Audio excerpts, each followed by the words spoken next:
This podcast is sponsored by Uncomfortable Ideas by Bo Bennett, PhD. Challenge your beliefs and embrace the uncomfortable. Discover the power of confronting ideas that push your boundaries. Get the book or enroll in the online course today at uncomfortable-ideas.com. Religious endorsement of celibacy, challenging the status quo on spiritual purity and psychological stress.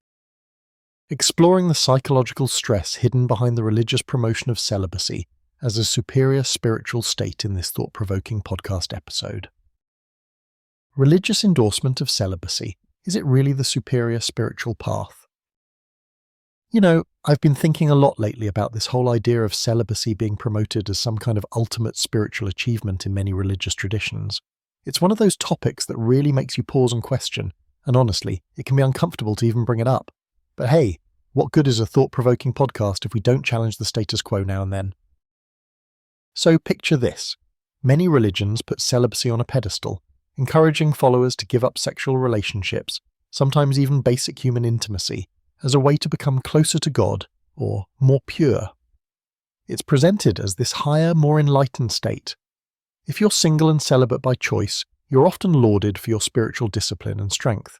But here's the thing. Is this push for celibacy always a blessing, or could it sometimes be a source of psychological stress? Now, before I get too carried away and have you thinking I'm just anti-religion or anything like that, I'm simply trying to highlight an uncomfortable truth. Sometimes the glorification of celibacy can be more harmful than helpful. Sex and intimacy are natural human needs, deeply tied to our mental and emotional well-being. When religious systems elevate celibacy as the gold standard, they might unintentionally create inner conflict for people who don't naturally feel called to that life. Think about it. If you're raised in an environment where your worth is tied to not having sexual relationships, but your body and mind naturally crave connection, what happens?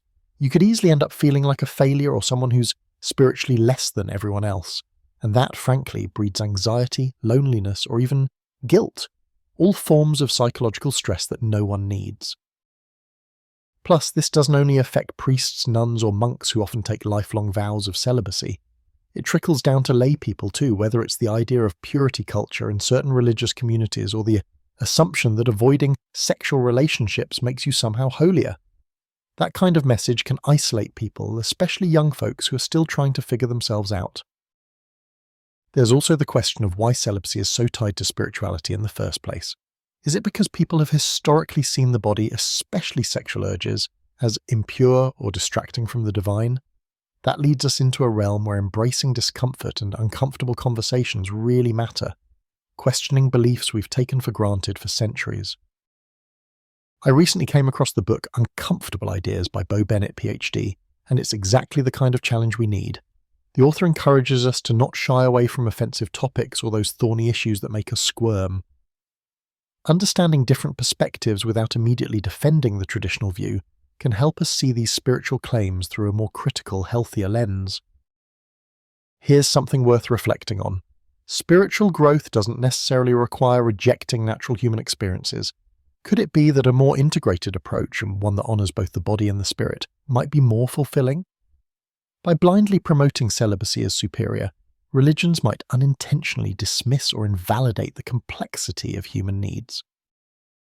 And let's be honest, talking about this topic isn't always comfortable. It's one of those conversations many avoid because it challenges deeply held beliefs. But it's through those very conversations, those uncomfortable truths, that we grow personally and collectively. So if you're curious or even skeptical about traditional views on celibacy and spirituality, I recommend checking out Uncomfortable Ideas by Bo Bennett, PhD. It will push you to think critically about many subjects that society often shies away from. Explore the book now to broaden your perspective and maybe, just maybe, embrace a little discomfort in the process.